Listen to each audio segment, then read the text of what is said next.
مرحبا يا حلوين، ان شاء الله تكونوا بألف خير وانتم عم تحضرونا اليوم وصفتنا ان شاء الله رح تكون وصفة حلوة. رح نغير عن الدجاج، احنا قلنا 3-4 ايام كل يوم ناكل دجاج، فهلا رح نعمل وصفة باللحمة المفرومة.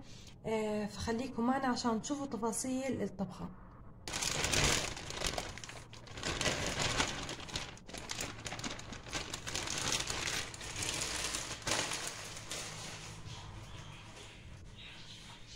اللحمة المفرومة رح نملحها ونبهرها مع بعض ونعجنها هيك. تمام. رح نحط عليها فلفل اسود. تمام.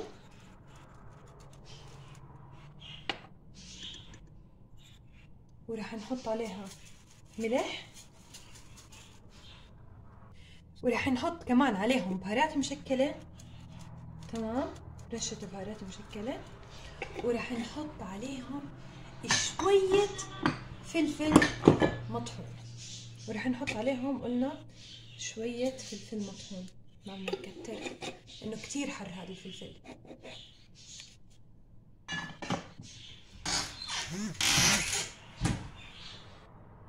وهلا رح نعجنهم مع بعض. تمام. بسم الله الرحمن الرحيم. حابة احط عليهم شوية بابريكا كمان، اشي بسيط يعني.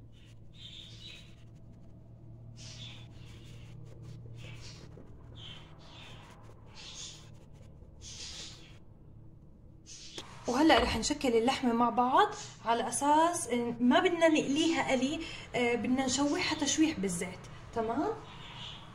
تشكيل اللحمه يا اما بنشكلها مدور، يعني هيك قرص مدور. تمام. يا اما بشكل طولي، حسب. انا بشوف انه مدور تطلع ارتب.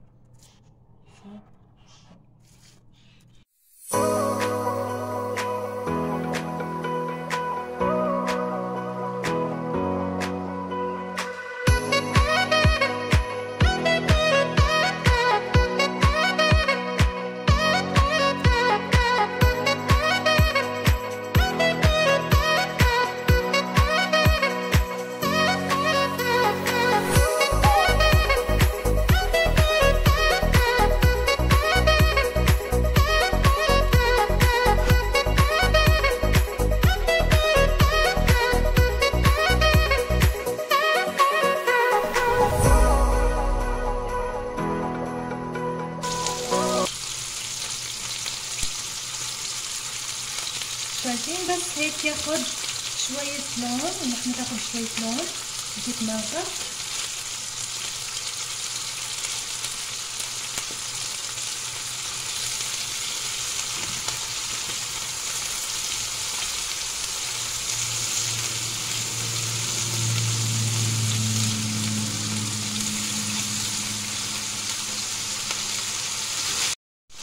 وهلا رح نبلش نشيل اللحمة.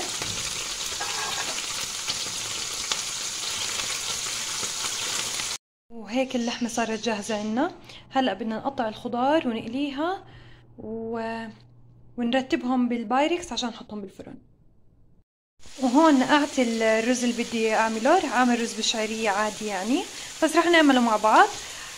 فنقعته، غسلته ونقعته. هلا رح نحمي الزيت مع بعض عشان نقلي الخضار. هلا فرجيكم شو رح نحط خضار مع اللحمه بهاي الاكله، بس عشان نستغل الوقت رح احط الزيت يسخن على نار واطيه.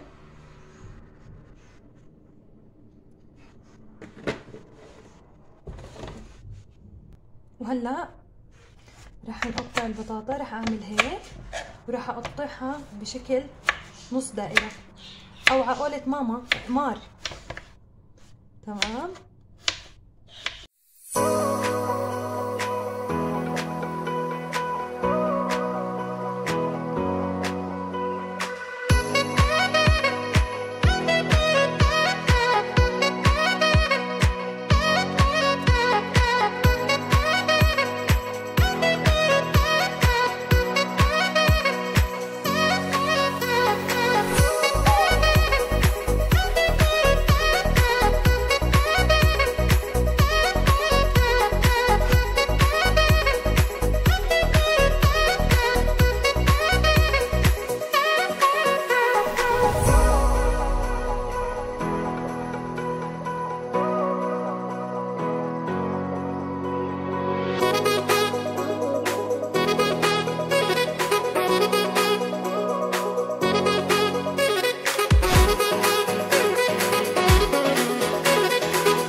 وهلا يا حلوين حطيت قلاية تانية على الغاز على اساس انه انا اخلص مرحلة القلي هاي بسرعة ما اطول فيها.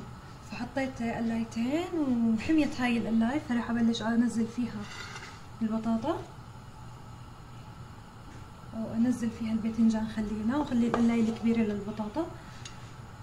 بسم الله الرحمن الرحيم.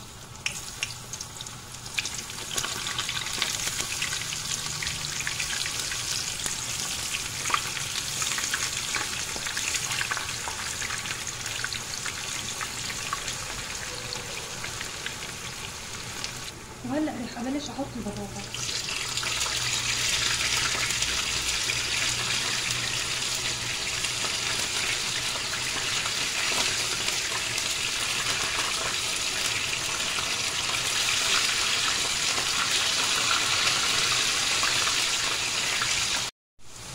وهلا هذا الباذنجان زي ما انتم شايفين صار جاهز.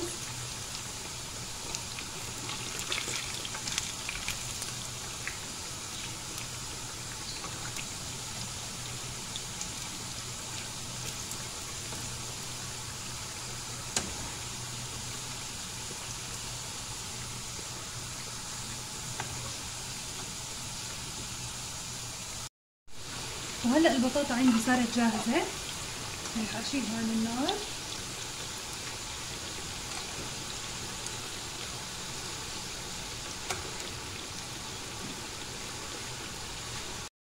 وهلا يا حلوين عشان نستغل الوقت تمام ونلحق كل شيء قبل الاذان ان شاء الله، هلا بدي اجهز الرز. زي ما قلت لكم نقعت الرز، وهلا رح احمر الشعريه. رح نحط شويه زيت، اذا عندك زبده مش غلط تخلطيه بشويه زبده. زي ما قلت حطيت شويه زيت. هلا بترك الزيت يحمى شوي وبنزل عليهم الشعريه.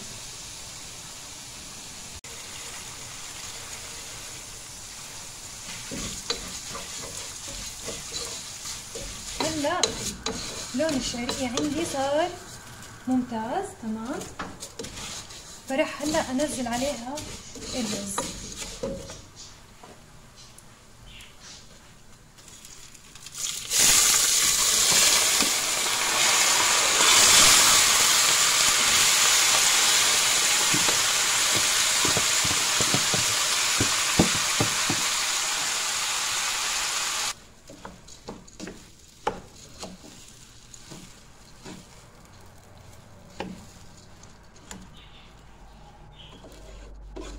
شايفين لون الشعرية ممتاز.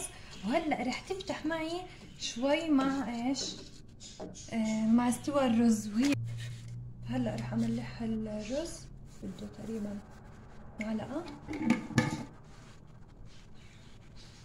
ورح نخلطهم مع بعض. انزل عليهم المي.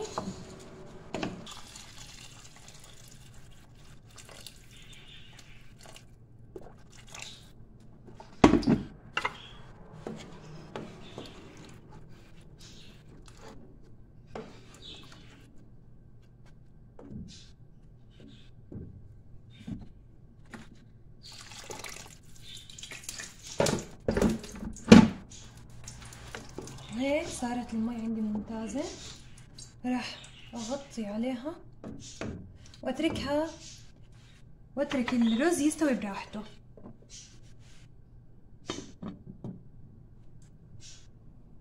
هلا صارت عندي البطاطا والباذنجان واللحمة جاهزين. هلا راح نصفهم مع بعض بقلب البايركس.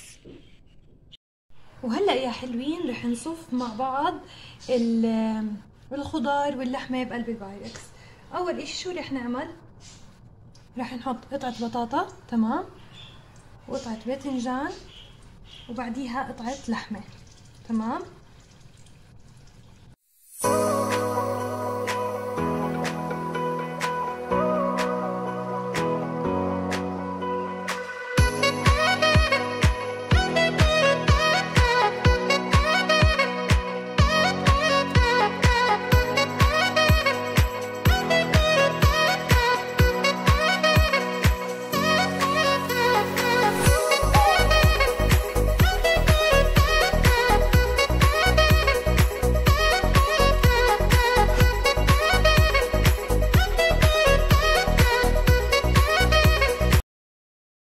وهلا يا حلوين صارت جاهزة او صار البايركس جاهز. فهلا بدنا نعمل الصوص مع بعض اللي راح نحطه فوق الخضار واللحمة. وهلا يا حلوين رح نعمل صوص اللي راح نحطه على اللحمة والخضار. تمام. فرح نحتاج اول اشي لرب البندورة او معجون الطماطم. تمام.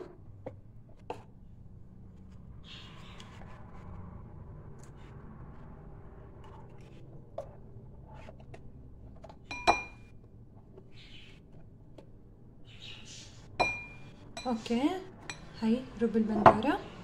وهلا رح نحط عليهم ملح. تمام. لانه احنا ملحين اللحمة وملحين البطاطا والباذنجان فما رح نكتر ملح.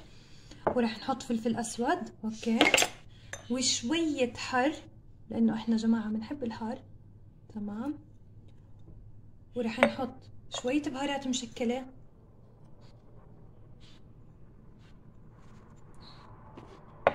وبس هيك رح نضيف هلا المي.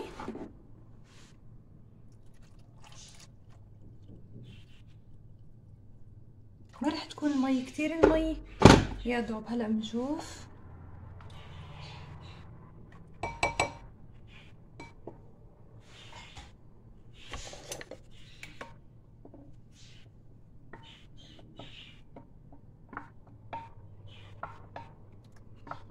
احنا بدنا اياه شوي تقيل مش كتير، بخففه كمان شوي. على فكرة الزبدية اللي بشتغل فيها هي كتير صغيرة، يعني بتهيأ لكم انها كبيرة بس هي صغيرة، من تحت كتير رفيعة ومن فوق بتبلش تكون عريضة. بحط كمان شوية مي بس هيك.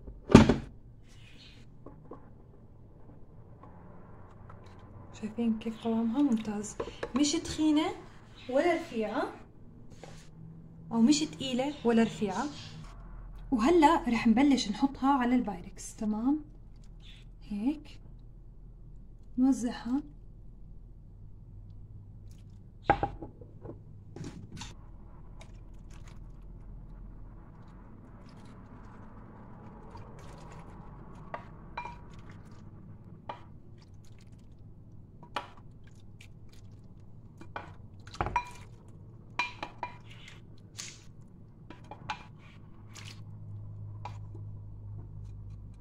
هيك زي ما انتم شايفين المرقة مش كتيرة.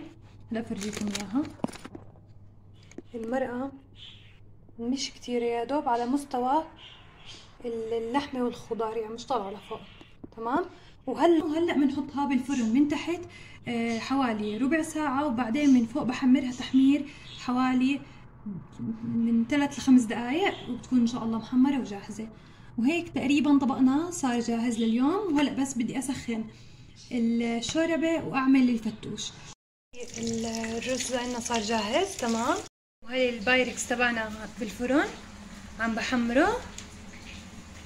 هلا عم بفرم بالفتوش سريع سريع قبل ما يقدم. سلطتنا صار جاهز، ضايل بس نحط عليه الخبز المقلي.